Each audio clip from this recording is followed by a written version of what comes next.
الحمد للہ رب العالمین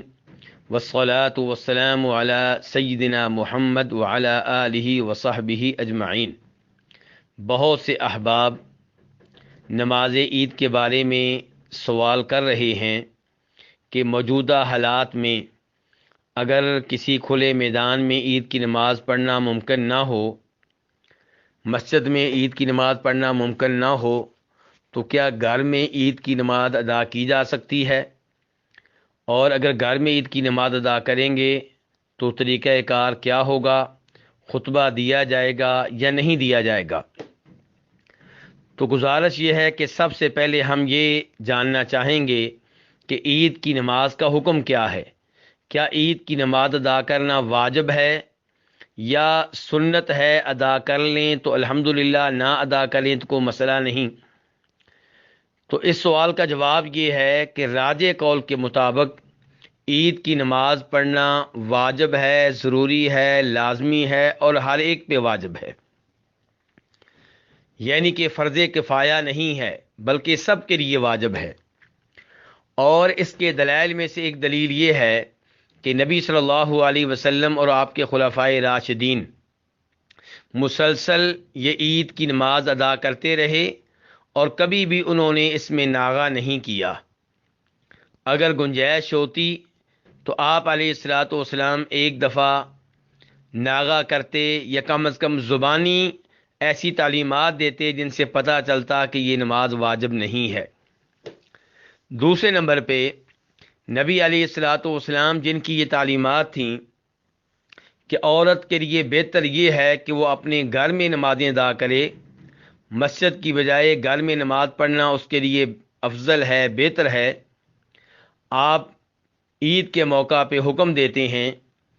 کہ عید کی نماز کے لیے عورتوں کو بھی نکالا جائے، بلکہ ان عورتوں کو بھی نکالا جائے جو پردے کی وجہ سے گھر کے اندرونی حصے میں رہتی ہیں۔ جب آپ سے یہ گزارش کی گئی کہ کئی عورتیں ایسی ہیں جن کے پاس پردے کے لیے چادریں نہیں ہیں، تو آپ نے کہا انہیں بھی نکالا جائے، وہ بھی نکلیں اور اپنی کسی دوست، کسی سہیلی کی چادر میں پردے کے لحاظ سے شریک ہو جائیں۔ ان کی کوئی سہیلی انہیں پردے کے لیے چادر کا کچھ حصہ دے دے۔ تو کہنے کا مطلب یہ ہے کہ آپ نے پردے کے لیے چادر کی عدم موجودگی کے عذر کو قبول نہیں کیا اور عید کی نماز کے وجوب کو واضح کرتے ہوئے ارشاد فرمایا کہ یہ عورتیں بھی پردے عید کی نماز کے لیے نکلیں۔ اس سے پتہ چلتا ہے کہ عید کی نماز ادا کرنا کس قدر ضروری ہے۔ تیسرے نمبر پہ گزارش یہ ہے کہ ہم سب جانتے ہیں کہ جمعہ کی نماز فرض ہے، ضروری ہے، لازمی ہے، جبکہ عید کی نماز، عید اور جمعہ یہ دونوں ایک دن میں جمع ہو جائیں تو شریعت ہم سے یہ مطالبہ کرتی ہے کہ عید کی نماز ادا کرو، جمعہ کی نماز ادا کرنے یا نہ کرنے میں تمہیں رخصت ہے۔ گویا کہ عید کی نماز کی اہمیت اتنی زیادہ ہے کہ اس کی وجہ سے جمعہ کے نماز کا وجوب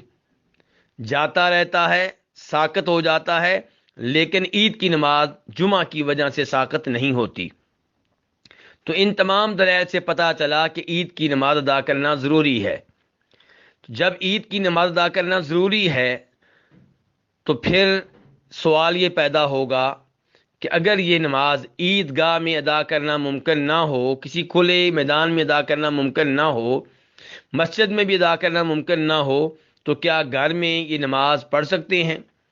تو گزارش یہ ہے کہ جب معلوم ہو گیا کہ عید کی نماز واجب ہے تو اسے ادا کیا جائے گا جیسے بھی ممکن ہو۔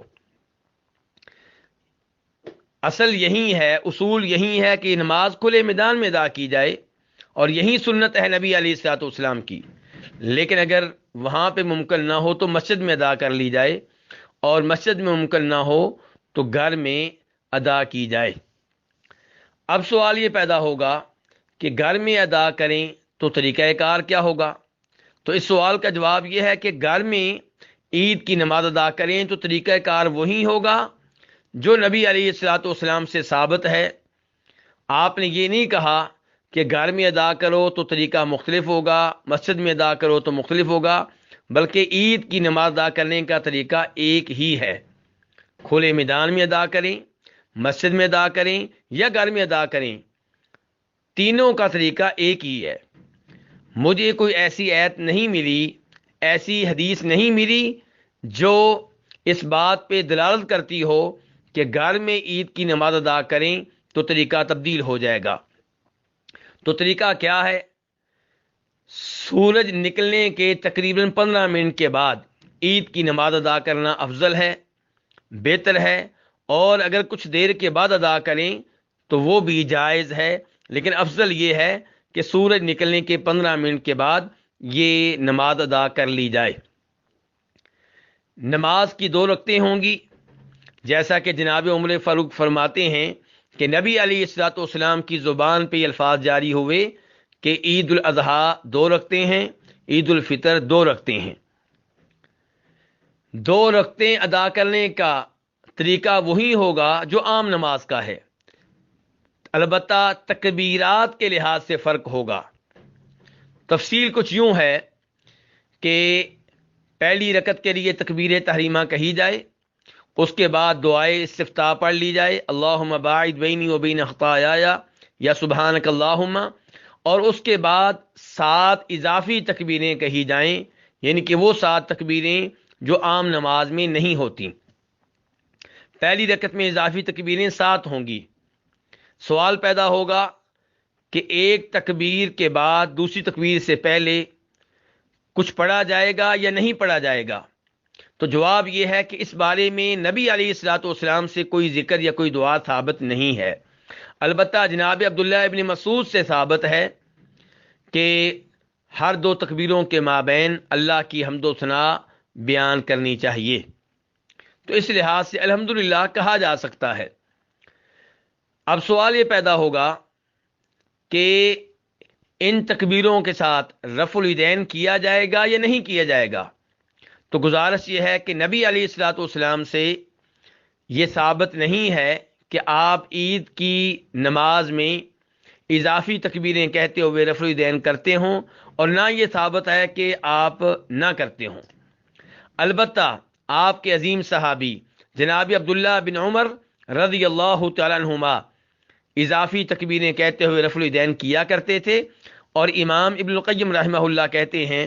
کہ عبداللہ بن عمر کے بارے میں معروف ہے کہ وہ سختی کے ساتھ نبی علیہ الصلوۃ والسلام کی پیروی کیا کرتے تھے، اس لحاظ سے ہر تکبیر کے ساتھ رفع الیدین کرنا مناسب ہوگا۔ اور امام ابو داؤد رحمہ اللہ روایت کرتے ہیں جناب عبداللہ بن عمر سے، وہ کہتے ہیں کہ نبی علیہ الصلوۃ والسلام نماز میں رکوع سے پہلے ہر تکبیر کے ساتھ رفع الیدین کیا کرتے تھے، اس لحاظ سے عید کی نماز میں ہر اضافی تکبیر کے ساتھ رفع الیدین کرنا بہتر ہوگا، افضل ہوگا۔ 7 اضافی تکبیریں کہنے کے بعد سورہ فاتحہ پڑھی جائے، اور اس کے بعد کسی اور سورت کی تلاوت کی جائے۔ نبی علیہ الصلوۃ والسلام سے یہ ثابت ہے کہ آپ عید کی نماز میں پہلی رکعت میں سورہ فاتحہ کے بعد سورہ اعلیٰ اور دوسری رکعت میں سورہ فاتحہ کے بعد سورہ غاشیہ کی تلاوت کیا کرتے تھے، اور ایک حدیث میں یہ بھی آیا ہے کہ آپ پہلی رکعت میں سورہ فاتحہ کے بعد سورہ قاف کی تلاوت کیا کرتے تھے، اور دوسری رکعت میں سورہ فاتحہ کے بعد سورہ قمر کی تلاوت کیا کرتے تھے۔ اس کے بعد پہلی رکعت ایسے ادا کی جائے گی جیسے کوئی بھی نماز ادا کی جاتی ہے۔ دوسری رکعت میں جب کھڑے ہوں گے تو سورہ فاتحہ سے پہلے اضافی 5 تکبیریں کہی جائیں گی، اور ان کے ساتھ رفع الیدین کیا جائے گا،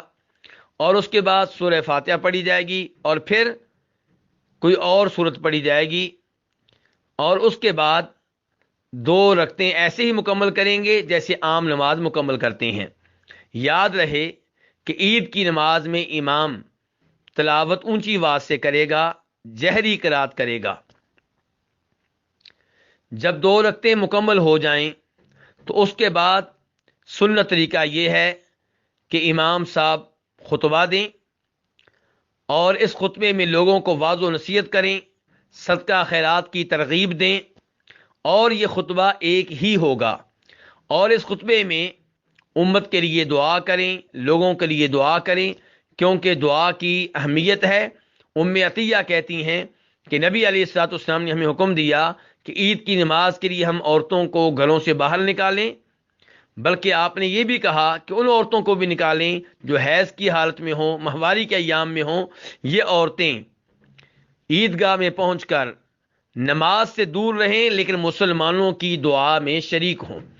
اس سے اندازہ ہوتا ہے کہ اس خطبے میں دعا کی بہت زیادہ اہمیت ہے۔ یہ خطبہ سننا واجب نہیں ہے۔ امام ابو داؤد رحمہ اللہ روایت کرتے ہیں کہ نبی علیہ الصلوۃ والسلام نے ارشاد فرمایا کرتے تھے کہ ہم خطبہ دیں گے، جو بیٹھنا چاہے وہ بیٹھے خطبہ سنے، اور جو جانا چاہے وہ جا سکتا ہے، لیکن اس خطبے کا اہتمام کرنا چاہیے۔ صحابہ کرام رضوان اللہ علیہم اجمعین اس خطبے میں دلچسپی لیا کرتے تھے، سنا کرتے تھے، اس لیے ہمیں چاہیے کہ ہم بھی اس خطبے میں دلچسپی لیں اور سنیں۔ کئی فقہا کا یہ فتویٰ ہے کہ جب عید کی نماز گھر میں ادا کی جائے تو خطبہ عید نہیں ہوگا، صرف 2 رکعتیں ادا کی جائیں گی۔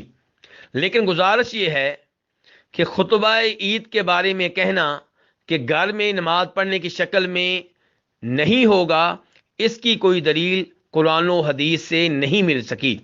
اور اصول یہ ہے کہ نماز کا طریقہ ایک ہی ہے،